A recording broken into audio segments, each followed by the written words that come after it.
નમસ્કાર, આજના આ ખાસ વિશ્લેષણમાં તમારું સ્વાગત છે. તો ચાલો સીધા જ આજના વિષયમાં ડૂબકી લગાવીએ. આજે આપણે વાત કરવાના છીએ ભારતમાં થઈ રહેલા ડેમોગ્રાફિક ચેન્જીસ એટલે કે વસ્તી વિષયક ફેરફારો વિશે.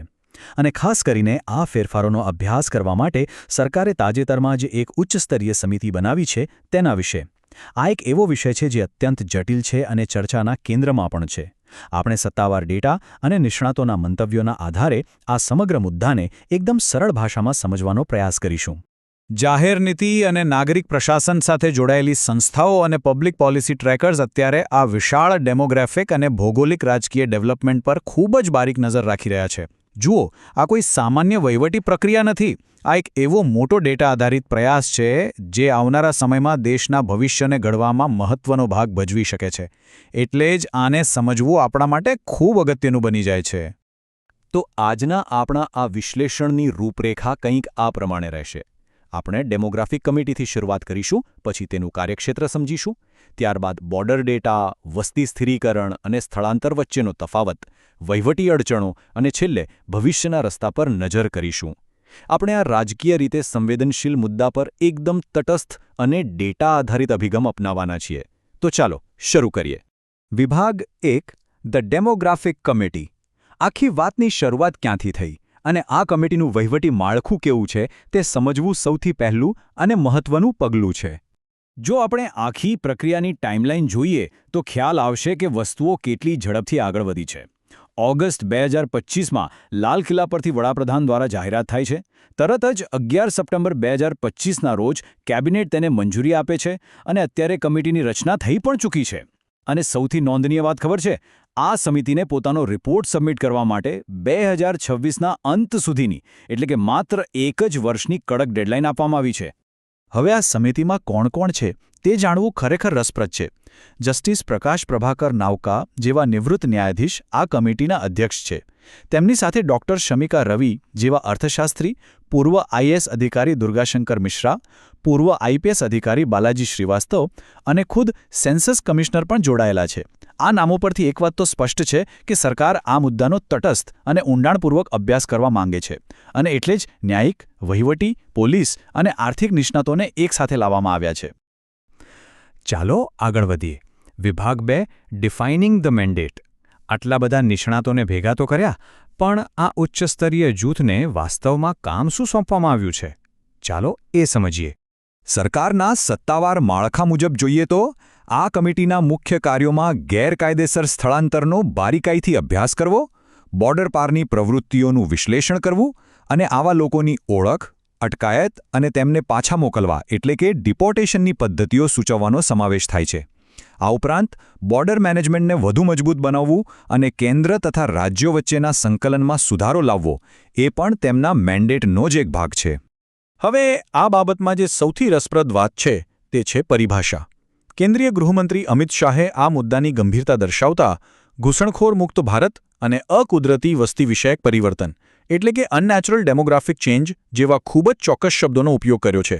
આ શબ્દો જ દર્શાવે છે કે સરકાર આ મુદ્દાને કેટલી તાકીદનો માને છે. આપણે અહીં કોઈ રાજકીય પક્ષ નથી લઈ રહ્યા, પણ આ સત્તાવાર સ્ટેટમેન્ટ પાછળનો હેતુ સમજવો જરૂરી છે. હવે રાજકીય નિવેદનોથી થોડા આગળ વધીએ અને સીધા નક્કર ડેટા પર આવીએ. વિભાગ 3, ધ બોર્ડર ડેટા. નિષ્ણાતોની પેનલ શું કહે છે અને આંકડાઓ શું વાસ્તવિકતા બતાવે છે તે જોઈએ. 2200 કિલોમીટર. જરા આ આંકડાની વિશાળતાનો વિચાર કરો. આ ભારત અને બાંગ્લાદેશ વચ્ચેની અત્યંત છિદ્રાળુ એટલે કે પોરસ બોર્ડરની લંબાઈ છે. નિષ્ણાતો સ્પષ્ટ માને છે કે કોઈપણ દસ્તાવેજ વિના થતી ઘૂસણખોરી માટે આટલી મોટી ભૌગોલિક સીમા એ સૌથી મોટો પડકાર છે. આટલી લાંબી અને ખુલ્લી સરહદ પર સતત નજર રાખવી અને તેનું સંચાલન કરવું એ વહીવટી તંત્ર માટે ખરેખર એક લોઢાના ચણા ચાવવા જેવું કામ છે. હવે જરા આ સરખામણી સમજીએ. પ્રોફેસર એસ.કે. સિંહ જેવા નિષ્ણાંતોના એક રૂઢિચુસ્ત અંદાજ મુજબ ભારતમાં અત્યારે લગભગ 5 કરોડ જેટલા બિનદસ્તાવેજીકૃત સ્થળાંતર કરનારા લોકો હોઈ શકે છે. હવે ભારતની 1.46 અબજની કુલ વસ્તી સામે તમે આને સરખાવો તો આ આંકડો માત્ર 3% જેટલો જ થાય છે. સાંભળવામાં કદાચ 3% નાનો લાગે, રાઈટ? પરંતુ પ્રેક્ટિકલી વિચારો તો 5 કરોડ લોકોનો મુદ્દો હેન્ડલ કરવો એ વહીવટી અને સામાજિક રીતે એક હિમાલય જેવો મોટો પડકાર છે. અને જો આપણે ભૌગોલિક અસરની વાત કરીએ તો આ સમસ્યા આખા દેશમાં એકસરખી ફેલાયેલી નથી. ભારતના અમુક ખાસ વિસ્તારોમાં તે વધારે કેન્દ્રિત છે. આશરે 50 જેટલા એવા જિલ્લાઓ છે જે ક્રોસ બોર્ડર માઇગ્રેશનથી સૌથી વધુ પ્રભાવિત છે, જેમાં પશ્ચિમ બંગાળના 11 જિલ્લા, સીમાંચલના 7 અને આસામના 5 થી 6 જિલ્લાઓ મુખ્ય છે. આ ઉપરાંત ત્રિપુરા અને ઝારખંડના પણ કેટલાક જિલ્લાઓ આ પ્રભાવિત વિસ્તારમાં આવે છે. ચાલો હવે એક નવો જ દૃષ્ટિકોણ સમજીએ. વિભાગ 4 વસ્તી સ્થિરીકરણ વિરુદ્ધ સ્થળાંતર. કુદરતી રીતે વધતી વસ્તી અને બહારથી આવતા લોકોના પ્રવાહ વચ્ચે ખરેખર શું તફાવત છે? તો અહીંયા સૌથી મહત્વનો મુદ્દો એ છે કે આપણે બે પ્રકારના માઇગ્રેશન વચ્ચેનો ભેદ સ્પષ્ટ રીતે સમજવો પડશે. એક છે આંતરરાજ્ય સ્થળાંતર એટલે કે ઇન્ટરસ્ટેટ માઇગ્રેશન, જે દેશની અંદર જ રોજગારી કે આર્થિક કારણોસર થાય છે અને તે દેશના લગભગ 20% જિલ્લાઓને પ્રભાવિત કરે છે. અને બીજું છે બિનદસ્તાવેજીકૃત ક્રોસ બોર્ડર સ્થળાંતર એટલે કે સીધી વિદેશથી આવતી ઘૂસણખોરી, જે 9 થી 10% જિલ્લાઓને અસર કરે છે. આ નવી સમિતિનું મુખ્ય લક્ષ્ય દેશની અંદરનું ફરવું નથી, પરંતુ આ બાહ્ય ઘૂસણખોરી છે. પ્રોફેસર એસ.કે. સિંહ એક બહુ જ સરસ વાત જણાવે છે. તેમના મતે ભારતમાં કુદરતી વસ્તી સ્થિરીકરણ હવે કોઈ મોટો પ્રશ્ન રહ્યો નથી. આપણા મોટાભાગના રાજ્યોમાં પ્રજનન દર હવે ધીમે ધીમે સ્થિર થઈ રહ્યો છે. અત્યારે જે થોડી ઘણી વસ્તી વૃદ્ધિ દેખાય છે તે માત્ર મોમેન્ટમના કારણે છે, કારણ કે આપણી પાસે યુવા વસ્તી મોટી સંખ્યામાં છે, જેમની સરેરાશ ઉંમર 28.5 વર્ષ છે. આનો સીધો અર્થ એ છે કે અત્યારે નીતિગત ધ્યાન કુદરતી વૃદ્ધિ પર નહીં, પરંતુ ચોક્કસપણે સ્થળાંતર પર કેન્દ્રિત હોવું જોઈએ.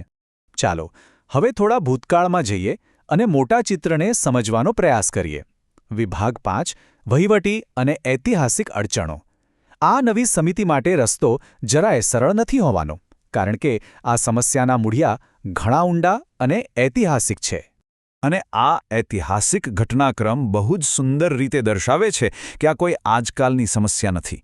1980ના દાયકાનું પ્રખ્યાત આસામ આંદોલન હોય, ત્યારબાદ થયેલો આસામ કરાર હોય, IMDT એટલે કે illegal migrants determination by tribunal કાયદો હોય, કે પછી તાજેતરમાં જ થયેલા NRCના પ્રયાસો હોય, આ બધું જ સાબિત કરે છે કે વસ્તી વિષયક ફેરફારોને મેનેજ કરવા એ ભારતમાં દાયકાઓથી એક અત્યંત વોલેટાઇલ અને જટિલ પ્રક્રિયા રહી છે.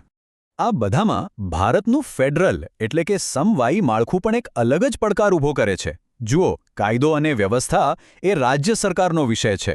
કેન્દ્ર સરકાર ભલે દિલ્હીમાં બેસીને ઓળખ અથવા દેશ નિકાલ માટે કડક નીતિઓ બનાવી દે, પરંતુ છેવટે ગ્રાઉન્ડ લેવલ પર તેનો અમલ તો સ્થાનિક રાજ્ય સત્તાવાળાઓ અને પોલીસે જ કરવાનો હોય છે. આનાથી કેન્દ્ર અને રાજ્ય સરકારો વચ્ચે ઘણીવાર વહીવટી ઘર્ષણ અને નીતિઓના અમલીકરણમાં મોટી જટિલતા ઊભી થાય છે. આ સિવાય નિષ્ણાતોએ સામાજિક અને રાજકીય અસરો પણ સ્પષ્ટપણે દર્શાવી છે, જેમ કે સ્થાનિક કલ્યાણ યોજનાઓ અને સંસાધનો પર વધતો જતો બોજ, નકલી રેશન કાર્ડ અને આધાર કાર્ડ બનવાની ઘટનાઓ, અમુક વિસ્તારોમાં થતું રાજકીય ધ્રુવીકરણ અને આશરે 10 જેટલી સંસદીય બેઠકો પર વોટિંગ પેટર્નમાં જોવા મળતો મોટો ફેરફાર. આપણે કોઈ પક્ષની તરફેણ નથી કરતા, પણ આ બધા પરિબળોએ સ્પષ્ટ કરે છે કે શા માટે આ મુદ્દો જમીની સ્તર પર આટલી મોટી ચિંતાનો વિષય બન્યો છે. તો હવે સવાલ એ છે કે આગળ શું? વિભાગ 6 ધ રોડ અહેડ. આ કમિટીનો આવનારો રિપોર્ટ આટલી બધી ઊંડી જટિલતાઓને કેવી રીતે પાર પાડશે તે જોવું ખરેખર મહત્વનું રહેશે. આ બાબતે વરિષ્ઠ પત્રકાર કે.બી. પ્રસાદે એક બહુ જ સચોટ તારણ કાઢ્યું છે. તેઓ કહે છે કે માત્ર વૈજ્ઞાનિક, પારદર્શક અને જમીની સ્તરના ડેટા દ્વારા જ લોકોનો વિશ્વાસ જીતી શકાશે. આગામી 2027ની વસ્તી ગણતરીમાંથી મળતો નક્કર ડેટા જ ભવિષ્યની કોઈપણ નીતિને ખરા અર્થમાં કાયદેસરતા પ્રદાન કરી શકશે. જ્યાં સુધી ડેટા શુદ્ધ અને પાયાનો નહીં હોય, ત્યાં સુધી સર્વસંમતિ ઊભી કરવી અશક્ય છે. તો અંતે આ સમગ્ર વિશ્લેષણ આપણને એક બહુ જ મોટો પ્રશ્ન વિચારવા માટે મજબૂર કરે છે. શું પારદર્શક અને નક્કર ડેટા ખરેખર આટલા જટિલ અને સંવેદનશીલ ડેમોગ્રાફિક પડકાર પર કોઈ રાજકીય અને સામાજિક સહમતિ ઊભી કરી શકશે ખરા? સરકારની નીતિઓ, બદલાતી વસ્તી અને નક્કર ડેટા વચ્ચેનું આ નાજુક સંતુલન આખરે કેવી રીતે સધાશે? આ અત્યંત રસપ્રદ વિચાર સાથે આપણે આજનું આ વિશ્લેષણ અહીં જ સમાપ્ત કરીએ છીએ. આ જટિલ મુદ્દાને સમજવા માટે અમારી સાથે જોડાવા બદલ તમારો ખૂબ ખૂબ આભાર.